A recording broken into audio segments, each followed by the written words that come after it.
Hello guys, welcome back to our channel. Episode ആരംഭിക്കുമ്പോൾ കാണിക്കുന്നത് ഹോസ്പിറ്റലാണ്. സന്ധ്യ ഡോക്ടർ പുറത്തേക്ക് വന്ന് പറയുകയാണ്, ഞാൻ പറയുന്ന കാര്യം കേട്ട് ആരും തളരരുത്. എന്തിനേയും നേരിടാൻ നിങ്ങൾക്ക് ശക്തി ഉണ്ടാകണം. അർച്ചനയും കുഞ്ഞിനെയും സേവ് ചെയ്യണം എന്നത് തന്നെയാണ് ഞങ്ങളുടെയും ലക്ഷ്യം. പ്രിമേച്ചർ ബേബി ആയതുകൊണ്ട് തന്നെ ഓപ്പറേഷൻ ചെയ്ത് പുറത്തേക്ക് എടുക്കേണ്ടി വരും. അതേസമയം ഒരു സിസ്റ്റർ വന്ന് ഇഷാന ഡോക്ടർ തിയേറ്ററിൽ എത്തിയിട്ടുണ്ടെന്ന് പറയുകയാണ്. അർച്ചനയെ ഓപ്പറേഷൻ തിയേറ്ററിലേക്ക് ഷിഫ്റ്റ് ചെയ്യുകയാണെന്ന് പറഞ്ഞുകൊണ്ട് സന്ധ്യ അകത്തേക്ക് പോകുന്നു. അതേസമയം സിസ്റ്റർ സച്ചിയെ കൊണ്ട് കൺസേൺ ലെറ്റർ സൈൻ ചെയ്ത് വാങ്ങിപ്പിക്കുകയാണ്. അങ്ങനെ സച്ചി സൈൻ ചെയ്ത് കൊടുക്കുമ്പോൾ തന്നെ അർച്ചനയെ കാഷ്വാലിറ്റിയിൽ നിന്നും പുറത്തേക്ക് കൊണ്ടുവരികയാണ്. ഓപ്പറേഷൻ തിയേറ്ററിലേക്ക് കൊണ്ടുപോകുന്ന അർച്ചനയാണ് കാണിക്കുന്നത്. കരഞ്ഞുകൊണ്ട് സച്ചിയും ആതിരയും അർച്ചനയുടെ പിന്നാലെ ചെല്ലുന്നതാണ് കാണിക്കുന്നത്. അങ്ങനെ സച്ചി കുറെ വട്ടം അർച്ചന എന്ന് വിളിക്കുമ്പോൾ അർച്ചന കണ്ണു തുറക്കുകയാണ്. സച്ചിയേട്ടാ എന്ന് അർച്ചന വിളിക്കുമ്പോൾ മോളെ ഒന്നും സംഭവിക്കില്ലെന്നും ഞാൻ കൂടെ തന്നെ ഉണ്ടെന്നും സച്ചി പറയുന്നു. സച്ചിയേട്ടാ, നമ്മുടെ കുഞ്ഞിന് ഒന്നും സംഭവിക്കരുത്. ഞാൻ മരിച്ചാലും നമ്മുടെ കുഞ്ഞ് ഈ ലോകം കാണണം.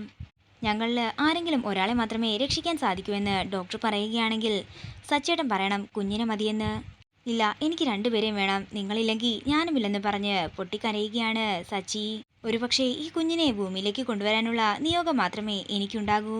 സച്ചി മതി, പ്രാർത്ഥിക്കെന്ന് പറഞ്ഞുകൊണ്ട് സന്ധ്യ അർച്ചനയും കൊണ്ട് ഓപ്പറേഷൻ തിയേറ്ററിനുള്ളിലേക്ക് കയറുന്നതാണ് കാണിക്കുന്നത്. അങ്ങനെ ഓപ്പറേഷൻ ആരംഭിക്കുകയാണ്. ഇഷാന ഡോക്ടർ അർച്ചനയെ പരിശോധിക്കുന്നതാണ് കാണിക്കുന്നത്.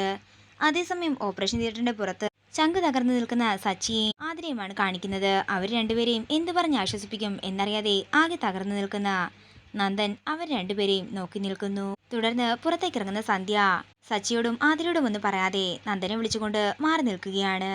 എന്താ സന്ധ്യ, എന്തു പറ്റിയെന്ന് നന്ദൻ ചോദിക്കുമ്പോൾ സന്ധ്യ പറയുകയാണ്, നന്ദ, കാര്യങ്ങൾ നമ്മൾ വിചാരിക്കുന്നതിലും കൂടുതൽ കോംപ്ലിക്കേറ്റഡ് ആകാനാണ് സാധ്യത. രണ്ടിൽ ഒരാളെ മാത്രമേ കിട്ടൂ എന്നുള്ള കാര്യം ഏകദേശം ഉറപ്പായി. ബ്ലീഡിങ് ഇതുവരെ നിന്നിട്ടില്ല. നന്ദൻ വേണം സച്ചിയെ സമാധാനിപ്പിക്കാൻ. ചിലപ്പോൾ രണ്ടുപേരും നഷ്ടപ്പെട്ടെന്ന് വരാം. സന്ധ്യ, ഞാനിതെങ്ങനെ സച്ചിയോട് പറയണം, പറഞ്ഞേ പറ്റൂ, വേറെ ഒരു വഴിയുമില്ലെന്ന് സന്ധ്യ വിഷമത്തോടെ പറയുന്നു.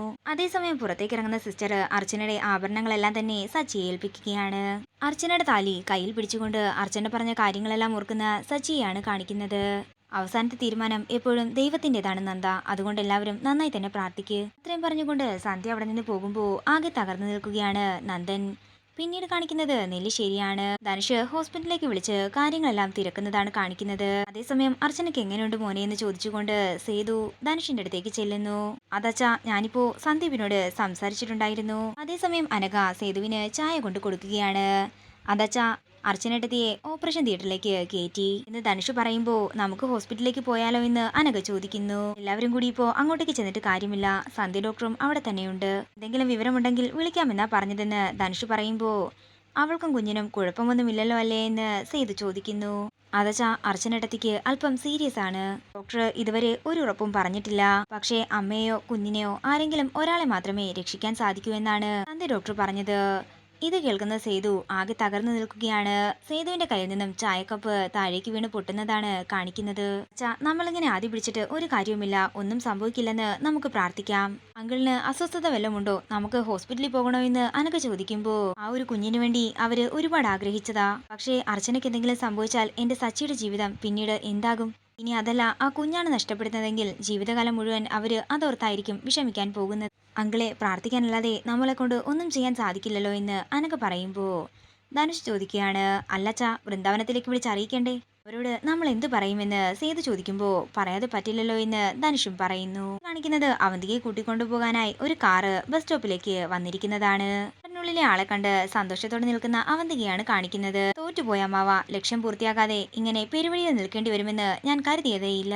സാരമില്ല, ഈ തോൽവി നിന്റെ വിജയത്തിലേക്കുള്ള ചവിട്ടുപടിയായി കരുതിയാൽ മാത്രം മതി. നമുക്ക് വിശദമായി പിന്നീട് സംസാരിക്കാം, ഇപ്പൊ നമുക്ക് പോകാം.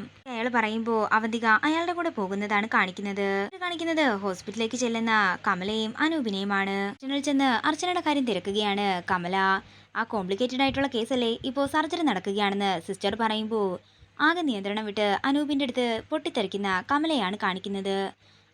അമ്മ ഒന്നും പറയരുത്, ഞാൻ അമ്മയോട് ഒരു കാര്യം മറച്ചു വെച്ചാ ഇങ്ങോട്ടേക്ക് കൊണ്ടുവന്നത്. അതുകൊണ്ട് നടന്ന കാര്യങ്ങളെല്ലാം കമലയോട് പറയുകയാണ് അനൂപ്.